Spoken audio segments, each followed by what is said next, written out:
Hello, welcome to GeekyHiJynx, home of the Mischief Makers, and today it's my weekly roundup for November week 1 and week 2. I'm on time!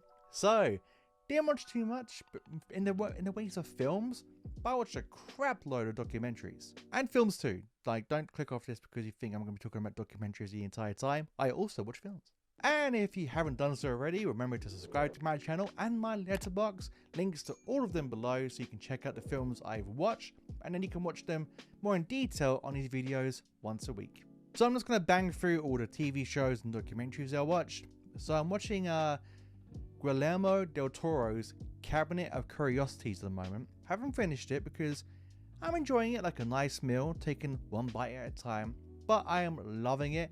Some of the stories are like weaker than the others, but overall I hope this is a yearly event because they're just super entertaining. They're like goosebumps for adults, and some of the stories, including that like woman makeover one, is incredibly messed up. Now I've got my laptop there so I can look at my letterbox. If I keep going, it's not because I'm being held hostage. So documentaries I watched, not going to talk into too much detail about them, but Killer Sally, which is new on Netflix now, about a woman that's called Sally who was in the Marines. She met her husband like out there. They became bodybuilders and they started taking steroids, getting more aggressive, and well, the clue's in their name. Killer Sally, she kills her husband, and the story would explore, was she aware of what she was doing, or was she pushed to it, or a bit of both? Definitely recommend it because it is really interesting. It's not as boring as you think it is, because when you think of bodybuilding you think, oh, this isn't my cup of tea, but it's definitely worth watching. Now, other true crime documentaries I watched, the keyword there is true crime documentaries, because I loved them. They're so interesting, fascinating to me, anger-inducing, and also horrifying. But the other ones I watched were ones that have been on Netflix for a while. So, Making a Murderer, Killed by a Neighbor, Killer's Mistake, My Lover, My Killer.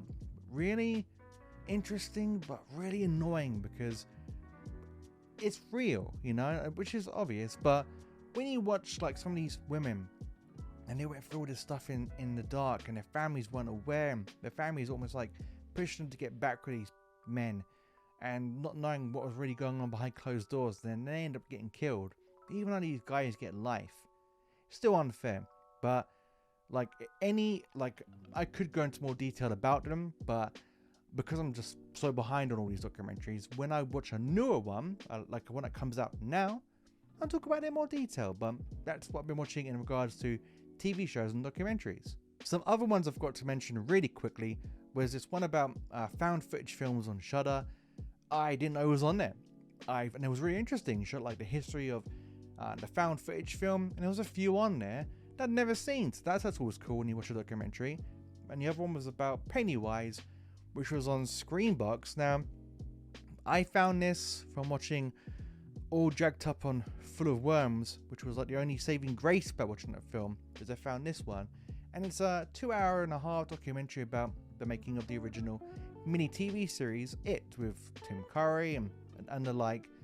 And I know I love the new It movies. They're great. But for me, like, Tim Curry is Pennywise to me.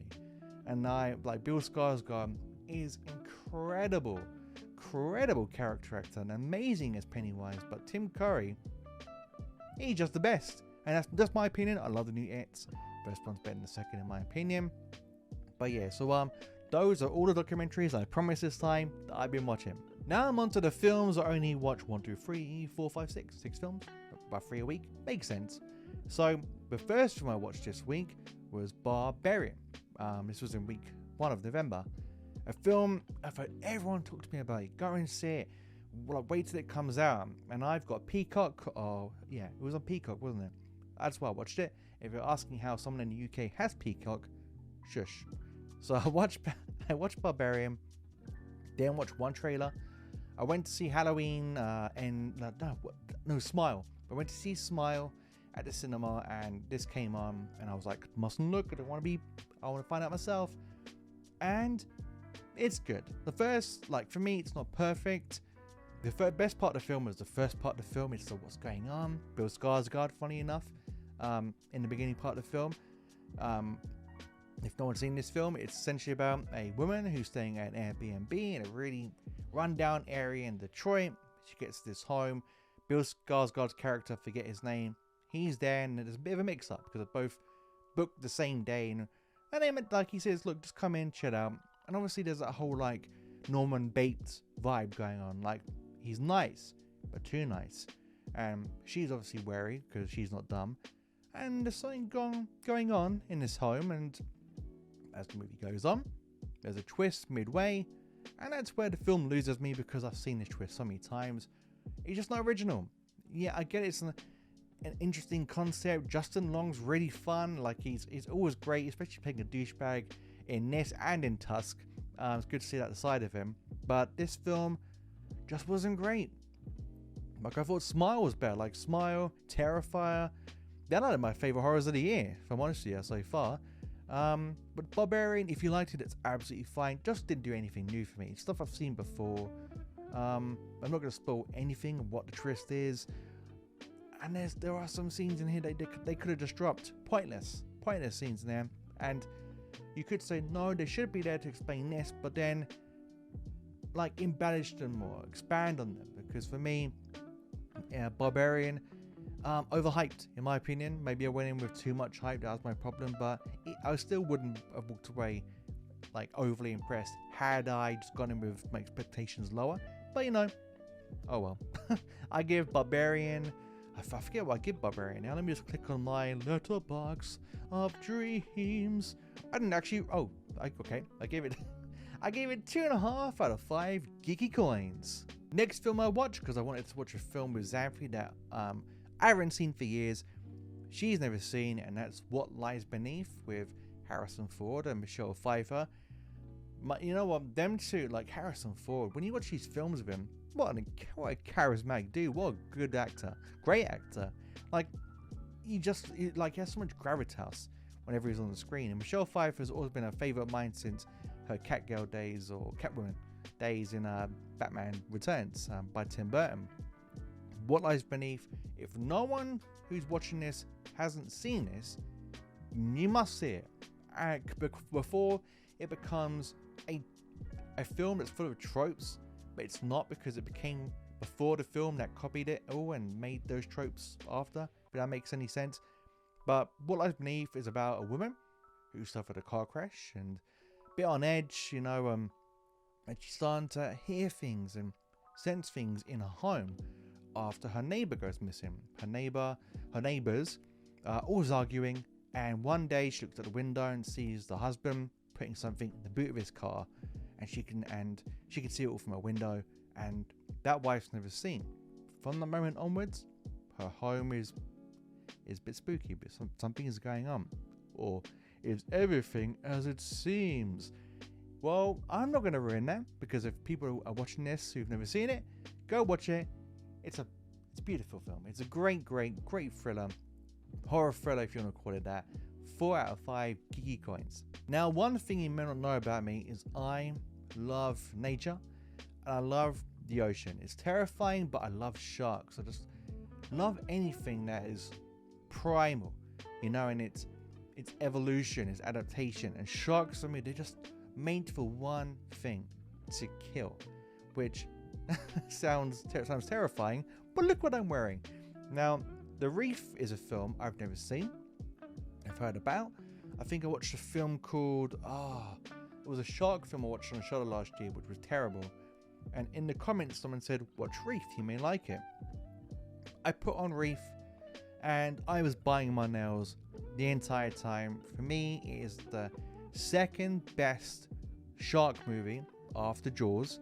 And in my opinion, it has more tension than Jaws. And that's not taking anything away from Jaws at all. I love Jaws, one of my favorite films.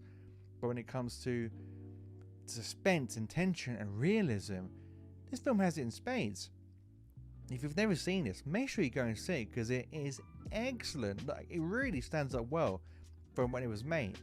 And the film is actually based on true events. It's not based on the true story. Now, I'll loosely go into that really quick if you want me to. You have no choice because I'm speaking. But the true story is, back in the 80s, I think it was back in 1983, a captain of a boat in Australia took out his friend and her wife on an expedition into the ocean. Unfortunately, during this expedition, they get capsized at night time, but the boat sinks. So they grab onto anything that fell out of the boat that floats, and they work out, okay, just based on the captain's knowledge of the sun and the stars, which way was north. They knew to go this way, because if they stay where they were, the tide would just take them out further into the ocean, and it's like good night Irene. And as they're swimming back to like the reef or back to land, they are stalked by a tiger shark. And tiger sharks are ruthless because their top and bottom teeth are like razors, different to other sharks, because they're meant to shred through things, get through like hard shells, like sea turtles, poor sea turtles, and other things. They're meant to just shred you to pieces, one at a time. Like the boyfriend, his friend has his leg ripped off, and he has to swim back. This is all real, by the way. It's horrifying. Has to swim back. She actually swims into the ocean to distract the shark, and like sacrifices himself to save his friend and his girlfriend. They swim back, they're getting towards the reef, and then the girlfriend is killed, like straight away, like done within like 2 seconds. And then he makes it on to land, and he's still captain boats and other vessels, but he suffered from severe PTSD his entire life, because obviously you would never not have nightmares after that. And obviously this story is really famous. It's one of the most famous shark attack stories, and the reef is based on this event, but it's nothing like the event. It's a completely different story. But that's the you know what, how much have I been talking about this? Oh my god, I've been talking way too long about that shark story.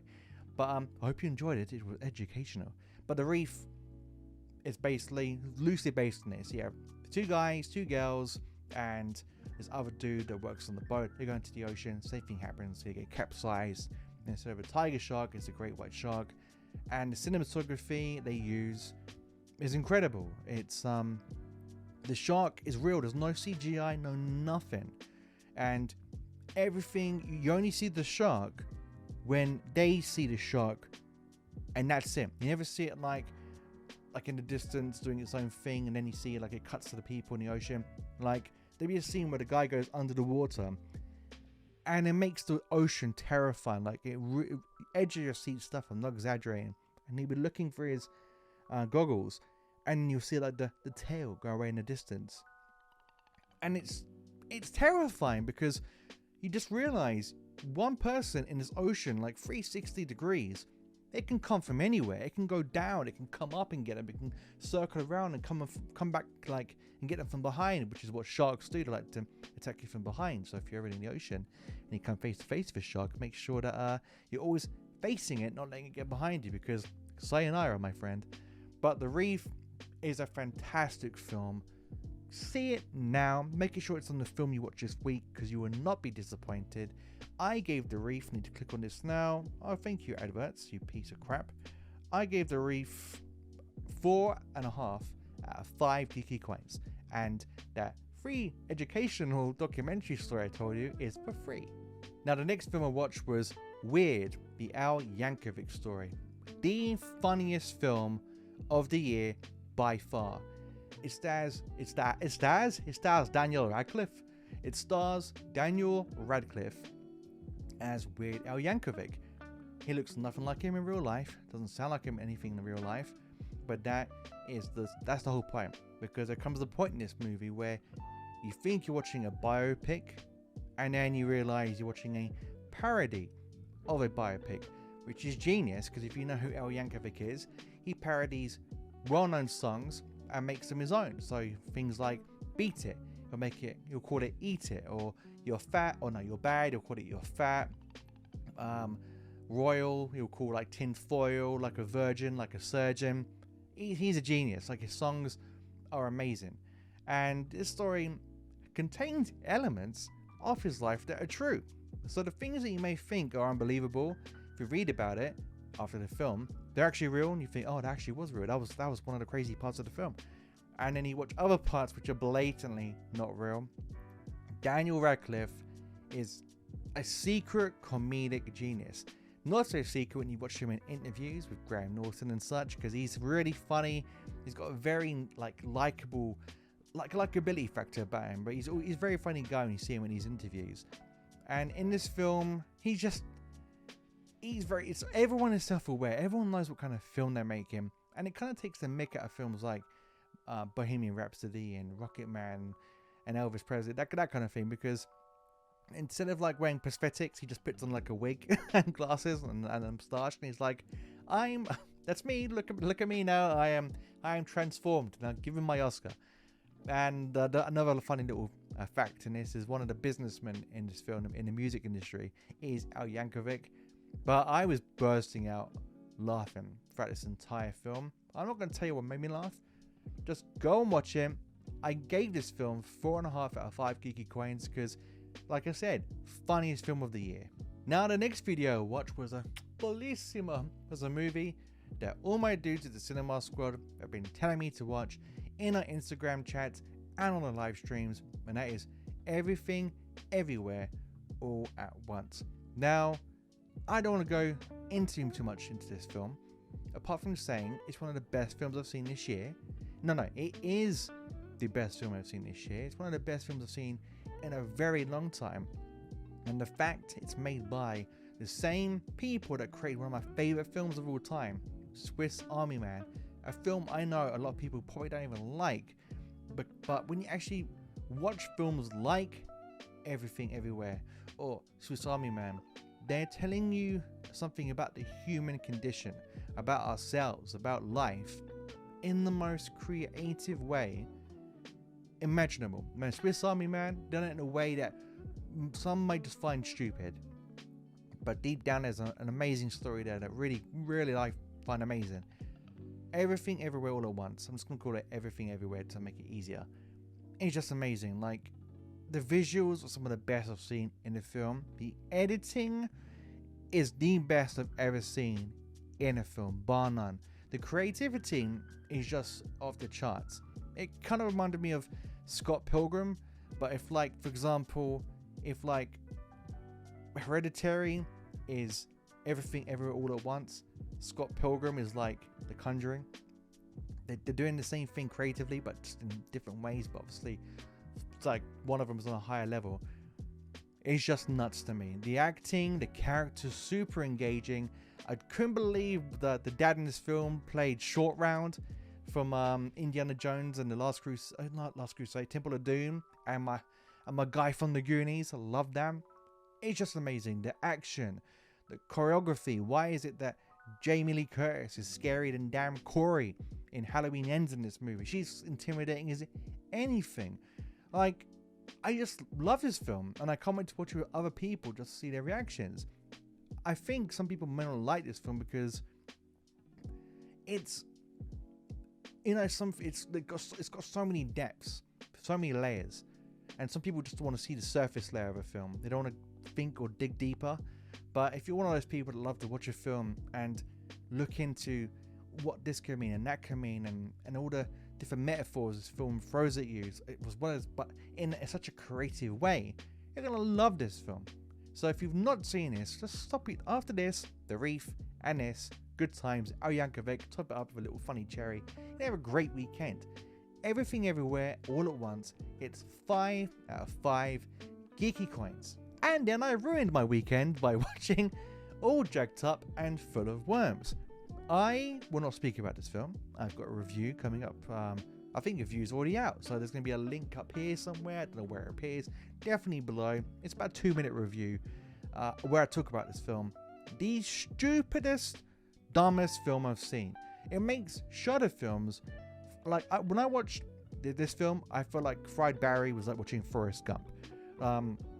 It's awful. It's not worth watching. Do not watch this film. I'd even give it a half. But I gave it 1 for the visuals. 1 out of 5 Geeky Coins. Watch my review. It's just very brief. I've got these new review series coming out called Quick Time Reviews, where it's just 2 minutes of me talking with PG about films. Well, PG just gives his little random inputs, but it's just me giving my thoughts on horror films that I can't really give a full detailed review to, but I'll just give you like brief points as to why you should or you shouldn't watch the film. Do not watch this if you love your life. This was like an hour and 10 minutes, but it seemed like a 3-hour film. Avoid it at all costs. And the games I'm playing at the moment, I'm playing Resident Evil 8 Village. I'm doing my gameplay videos. If you haven't been watching those, I recommend you do, because I'm a scaredy cat when I play horror games. I have so much fun playing them. I feel like I'm actually talking to you when I'm playing them, like you're literally on the chair next to me. I'm kind of trying to talk to you about what's going on in my head as I'm playing this game. I've had some horrifyingly embarrassing, girly screaming moments, which I laugh at when I'm editing, but at the time it's nerve-wracking. And I've also got Modern Warfare 2 because I just like a game I can just jump into, play a bit of multiplayer, jump in and out, have some fun. Like if I've had a bad day at work, I can be like, die clients! And then I get out of my system and I'm a happy guy again for another video. But guys, that is all my videos this week for the last 2 weeks for November week 1 and 2. I'm trying to keep on top of it now, so I can just do 1 week at a time. Make the videos a bit, what's the word?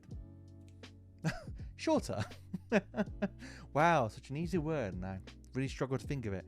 But yes, I'm trying to keep on top of them, 1 video a week like I was originally planning, but it all depends what's going on in my life. But as always, guys, I appreciate you watching. If you've made it this far, if you haven't watched any of my videos in the past and you enjoy what you saw, make sure to like and subscribe. If you are watching right now, drop in those likes, because it always does help. But until next time, stay out of trouble.